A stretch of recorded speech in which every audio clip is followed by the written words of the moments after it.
guys, it's Rich with another Tarot Talk Tuesday. I am doing this review. This review is jumping the line of the other reviews that I have done. I have pre-recorded some of my reviews, and I know it's been a while since I posted, but I pre-recorded some of my reviews for some tarot decks, and then I figured out that I didn't do some parts of the review that I normally do, like the shuffleability of one. So I wanted to go and redo those. Plus, the lighting was terrible. I was not pleased with the lighting in the hotel room that I was staying in, and I didn't have my lighting equipment. However, this special deck that I just got, I actually got two of them because it is a limited edition. And it is the Spirit Keepers Tarot, the Vitruvian edition by Benabel Wynn. I am absolutely loving the artwork of this, and I really want to delve into this. So, a couple things about it before I get into actually revealing the cards is, for one, let's take the one that has not been opened. That's this one here. Benabel is fantastic about packing. I got both decks undamaged. The packing is in this bubble wrap. So, I'm going to take that out of the bubble wrap. I got one deck to work with, and the other one I am using as a backup deck. And each one has a name on them. They get their own little birth certificates. So this one is Drashta, and this one is, hold on here, Ill Prepared. This one is Philonia, and I think I'm going to start working with Philonia first.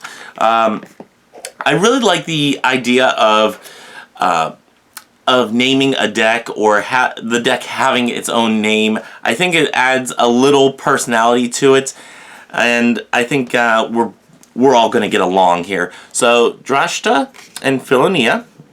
And on the deck itself, on top of the plastic, she put these little magnets. And during her video, there was a little audio glitch, and I even wrote to her, I said, "What did you say during the audio glitch?"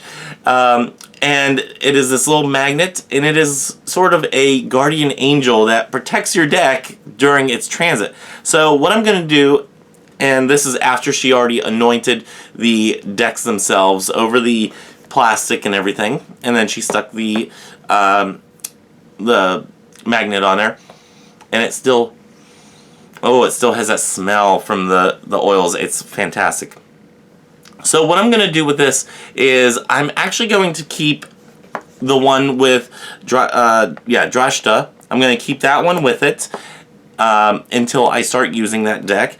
But this one I'm going to take to the co-op, to my antique store, and I'm going to have it there as a little guardian to watch over us there. So I think I'm going to put it in a little sneaky spot and have it do its work. So yeah, I think that the artwork even of the magnet is absolutely beautiful. So I think it's going to probably go up in my office, and it's going to have a little job to do up there. So I'm going to open Drashta because I have not opened that one yet. Ooh. Oh, it smells so good. Anyway. And the only reason I'm opening this right now is because I want to make sure that all the cards are there, that there's no missteps, no misprints, anything like that. So I'm going to take these out of the deck, or out of the box. And yeah, real classy here, Rich. This is why I open things before I do my reviews, and make sure that they're all lined up and ready to go. But I want to make sure that they are all in order. And I don't have a knife or anything in here, do I? No, I don't. Okay.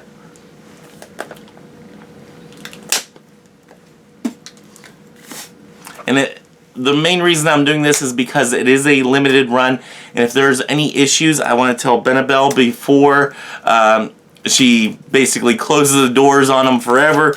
so that I could never get a replacement or anything like that. I think she'd hold to her word of making sure that I got everything, but I just want to, you know, address it now rather than later. So with this, you do get a little white book.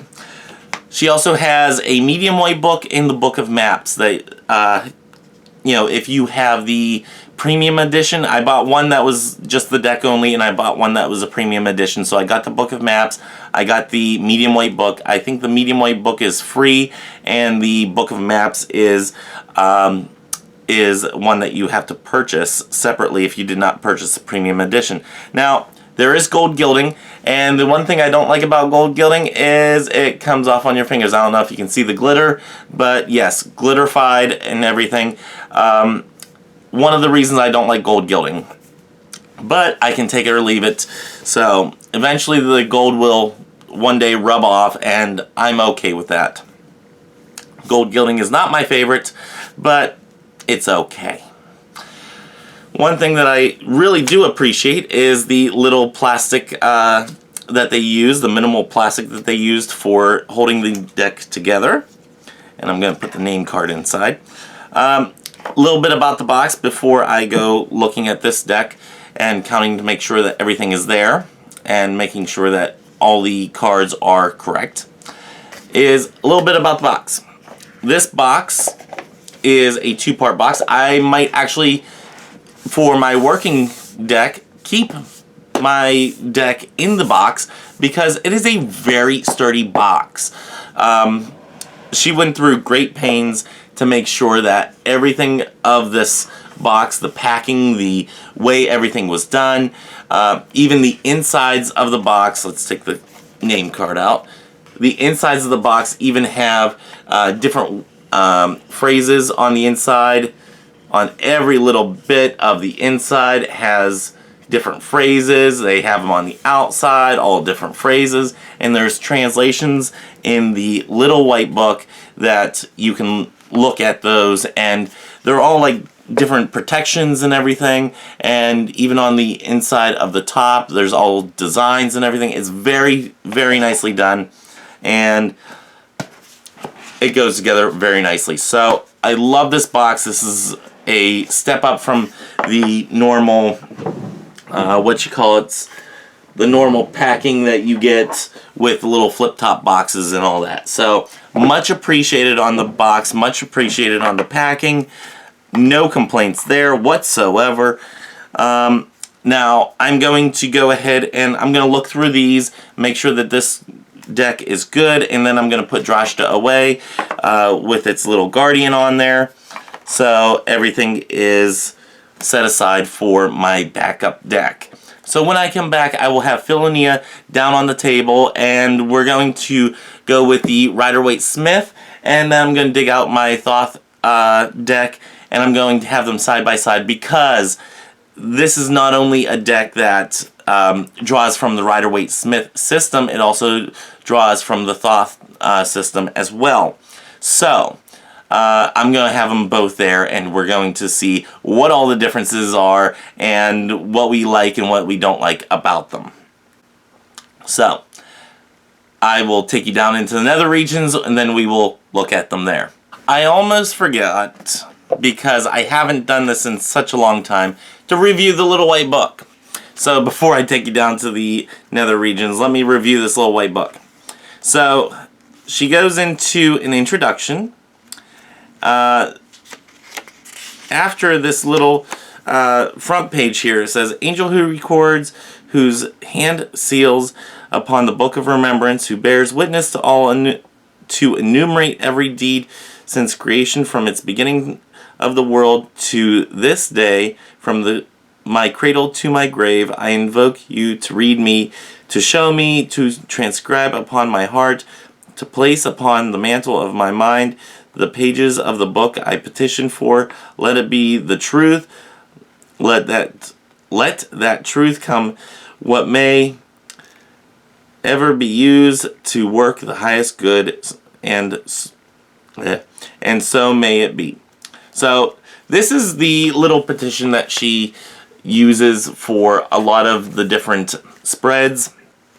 I really like that. Let's go into the little white book. I don't have the medium white book or the book of maps printed off yet, so I can't really do a review of those, but I can do a review of the little white book because it came with the deck. I need to print those other ones off and actually utilize them, but just haven't gotten around to it. Life's been kind of hectic, but I want to really use this deck, so I'm wanting to do this even though I don't have the other books printed off. So anyway, she goes into an introduction telling of what the Spirit Keeper's Tarot is, how it connects to your guardian angel, your holy guardian angel, and some different schools of thought on the theories or on the way that she means what guardian angels are. I'm just paraphrasing because I haven't sat down and read this entire thing. So then she talks about reading the top of the captions. And let's see, the top of the caption of each major arcanum features the elemental or astrological correspondence at the left. The center is the name of the spirit as revealed to me that occupies the depths beneath the pulse point of the classic tarot key. And to the right of the associated logo or letter from the Proto-Canaanite Phoenician alphabet corresponding with that key. So this is very interesting stuff. And then she goes into what each one means. She gives a little, looks like a little paragraph. I'm not seeing any reversals mentioned here. I do believe that she reads reversals. That might be in the medium white book. And like I said, this is just me perusing this. So I'm going to just, say what I see on first glance here. Okay, she has changed the minor arcana and what it is called in this deck. So the wands in this deck are scepters. Cups are chalices, swords are still swords, and pentacles are orbs. So that's going to take some getting used to for me. Yeah, so something little to get used to. And those also have captions at the tops. And she explains that. After the aces in the minor arcanum, the twos and onwards feature top captions that give the deacon rulership of the key. For example, the discerning one, the two of scepters, corresponds astrologically with the deacon ruler Mars and Aries.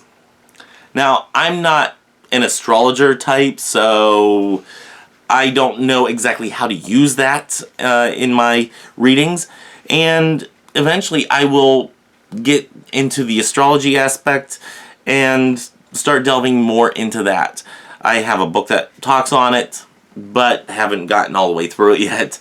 Again, life's been a little busy. Now, as far as the courts, she has also renamed the courts, such as let's go from the pit. The pages are now strongholds, the knights are shining ones, the queens are shields, and the kings are archangels. So, another thing to get used to. I think once I get used to them, I will be totally fine with it. But for starting out, it's going to take some getting used to, at least for me. Some people probably won't have any issues with that and just keep on going. For me, it's something that I'd have to train my mind to think about. So yeah, something for me to think about there. I really can't wait to get into this deck. Let's see, then we go on through all of them. Like I said, a blurb on each one. Yeah, I don't see any mention of reversals in here. Okay. And then she goes into the I Ching trigram correspondences. Now, I'm not an expert on I Ching, and I wish I were. I really would like to study it, but every time I start to, my mind gets all like foggy, and yeah, I feel like I'm going to go insane. So yeah, I don't know if I can really do I Ching. To me, it's very much a more difficult system for me to learn. So as much as I want to try, it's very difficult for me, so it's something that I would have to sit down and really work on. So, yeah, it's something for me to do. And then it goes into a little blurb about her, and then it has the translation for all the little things on the box, the little protections on the box. So, and then a little quote on the back, and that's the little white book. Nice little informative white book. I cannot wait to get the medium white book and the book of maps because it'll go into a lot more detail. So can't wait to get those and start going through that. So now I can take you into the nether regions, and like I said, I will have the Thoth Tarot and I will have the Rider-Waite-Smith system next to the Spirit Keeper's Tarot. So I will see you in the nether regions. Okay. Before we get into much of the actual deck, let's go ahead and compare sizes, because, well, that's what we do, is we compare size. Thicker cardstock. Now, this deck comes with, let's see, 80 cards. She has 2 extra cards in here, so that's 80 cards up against 78 of the Rider-Waite-Smith. Gives you kind of a look of how thick that deck is. So, yeah, kind of thick. Let's look at the backs here. Beautiful backs. The size is standard tarot card size. No difference in size. Very nicely done. The backs are fully reversible, and they kind of have like a matte finish. This is showing more glossy on the camera, but it is very much a matte finish. And I really like that finish. It's nice, soft to the touch. No complaints whatsoever on that. Very nicely done. So, like I said, she has given us 2 extra cards, which is a total of 3 full cards. So there's 3 different full cards. I'm trying to get my life together over here, guys. I have things all over the desk, and then I get thirsty and want something to drink, so hold on. Okay. Now, I love that she did these in pen and ink, and I really love how these all turned out. They were done in pen and ink, and then they were scanned in, and the sepia tone was done digitally. So I'm really liking that, and we're just going to go through. The Initiate is the first full, and then you have the Seeker, and then you have the Keeper. So those are your full cards, and then we have the Magus,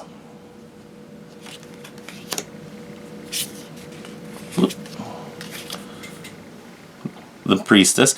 A lot of comparisons here. That she still has the Taurus, she has the 2 pillars, she has the pomegranate, she has the moon crescent, everything that is iconic of the High Priestess card. I really like the checkerboard background.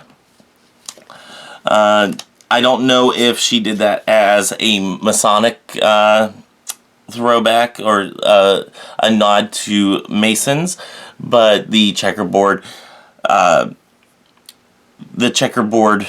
flooring is meaningful in Masonry.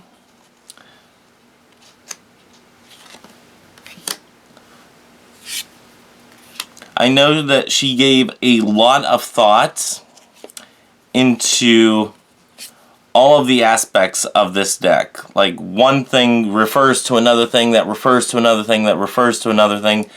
That's like, you know, half the deck away. So I'm absolutely loving this. So, okay, there's a chariot. Now, the one thing with the chariot is the charioteer does not have any ropes or anything binding them. I've seen, you can see this in the Rider-Waite-Smith, you see it in the Thoth. In some Rider-Waite-Smith clones, they have where the two beings that are pulling the chariot are tethered to the charioteer. So I kind of like that, you know, the control of the charioteer is there. They don't have to have them on tethers or anything like that. They don't have to have the reins there. They're really in control. I like that. Here you have the Ouroboros that is also present in the Magus. You have a lot of different aspects here. And did I just do what I think I did? Yeah, I did what I thought I was not going to do, and I did it. Okay, it's over. It's done with. Whatever.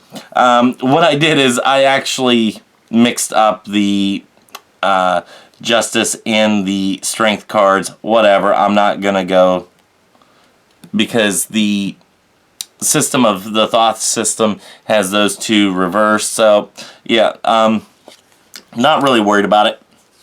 It's all good.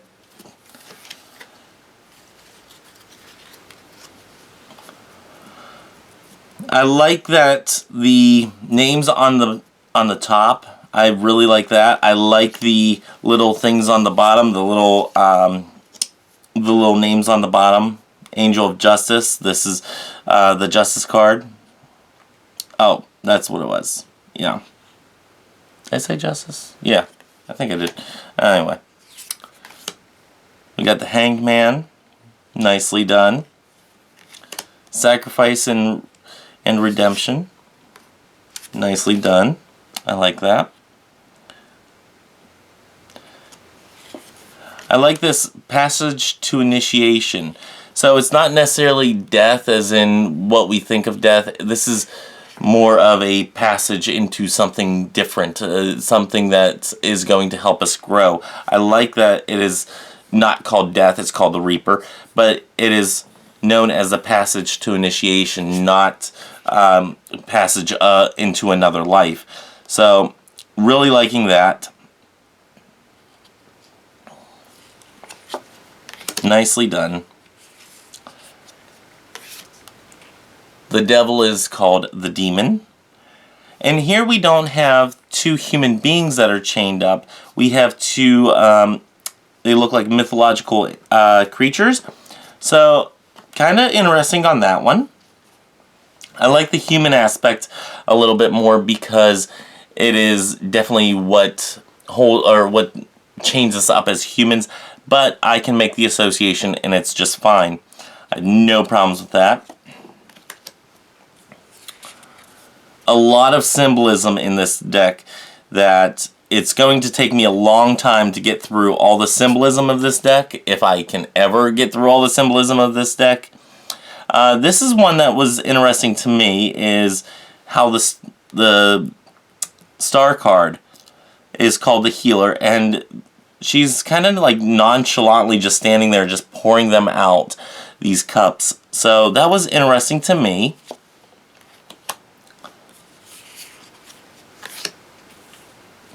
The Necromancer of the Moon. It's an interesting one. You usually don't see human beings in the Moon card, so that's interesting. The Sun as the Warrior. Again, interesting. You don't have the creepy baby. Nicely done. Apocalypse instead of Judgment. You know, I can go with these. And then the World card, and it's titled New World Order instead of the World. And this is the Crown of the Magi. So, one thing about this deck is that it is very much, it draws on several different different religions, different ways of thought, and ways of different cultures is probably the best way to say it. And I'm really liking that. For me, as a Christo-Pagan, it's something that really kind of speaks to me whenever you're talking about mythology that is Christian-based, Jewish-based, Middle Eastern-based. It doesn't matter. It's encompassing a lot of different systems, a lot of different cultures, a lot of different aspects. One thing about this is that there's not really any one ethnicity over another. There's not really a lot of this person is from this part of the world, this and that. It's just plainly as it is in a tarot form. It's they could be black, they could be white, it doesn't matter. They are who they are. So yeah, I do enjoy that. I like that it is not in color. Now you can color these in. I'm not going to because, well, that just isn't going to happen. But you can color them in.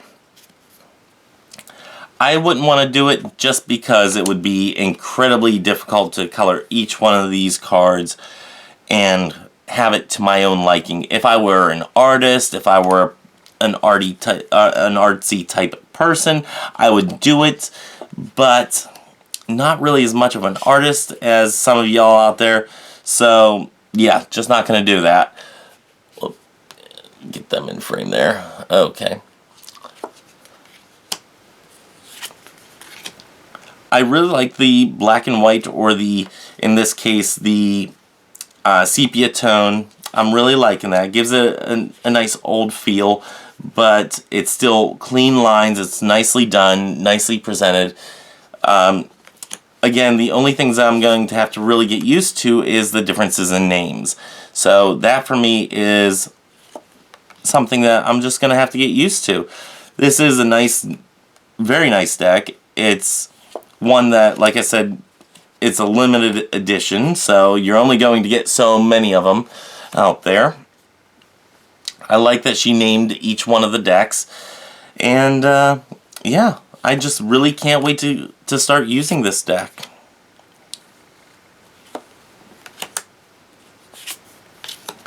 This is one that I think I could pull out for readings. It's one that I would do on my own, for myself. It's one that, if you want to do spell work with them, they would be great for that. Benabel has a ton of videos that work specifically with the Spirit Keeper's tarot deck. So even if you don't have this deck, if you can't get this deck, I would say, still try to use some of the layouts and some of the methods, the operations that she gives in those videos, because it would be interesting to still do them, even if you don't have her deck. So, I think even if you don't have it, I think you could still do many of the operations that are there in that video, or in those videos. So, the joined one,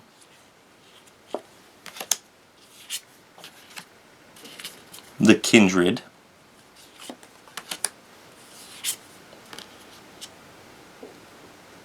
the hollow void,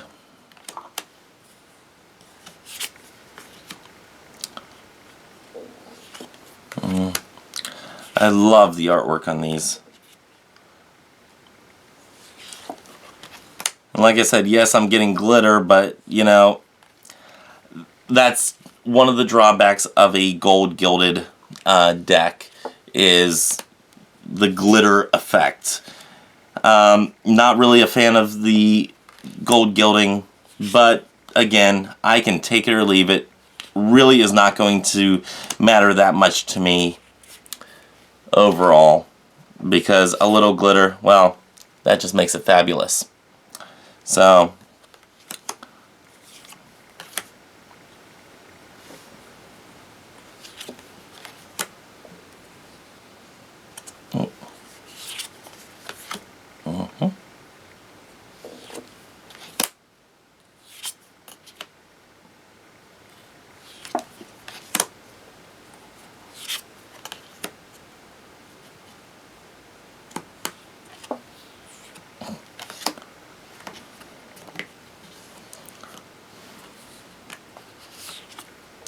go.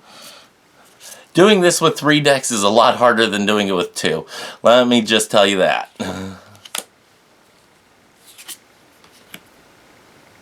This is very much a Thoth type of card right here. Yeah. It's more of a takeaway of the bottom here and the main parts here. I'm kind of loving it. I'm loving that there are combinations of 2 different systems in one. Yeah.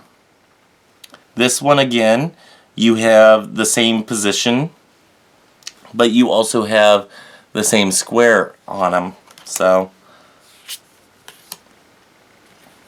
and then this one goes more towards the Rider-Waite-Smith system, except for the orbs here are in the reversal that these are, but it's on a church or a chapel or a building like the Rider-Waite-Smith. I'm kind of loving that.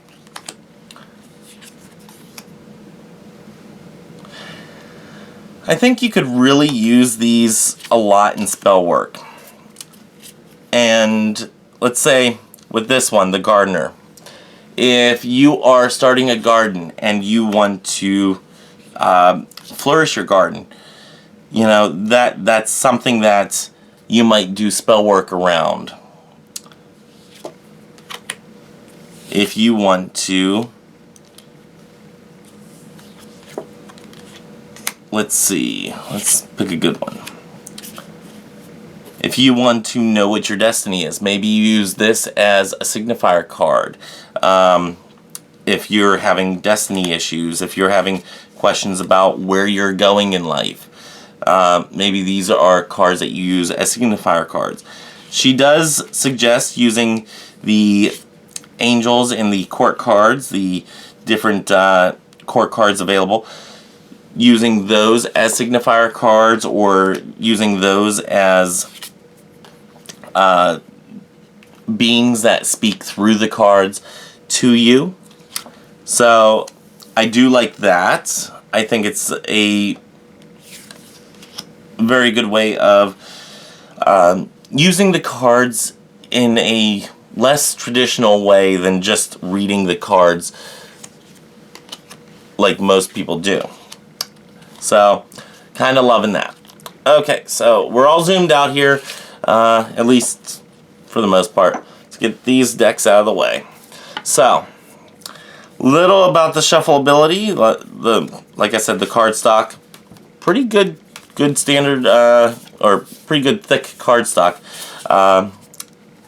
Standard for the quality of the rest of the deck. You have a good quality box. You have a good quality packing job. You have a good quality magnet that even goes on to protect the card or the deck on its transits.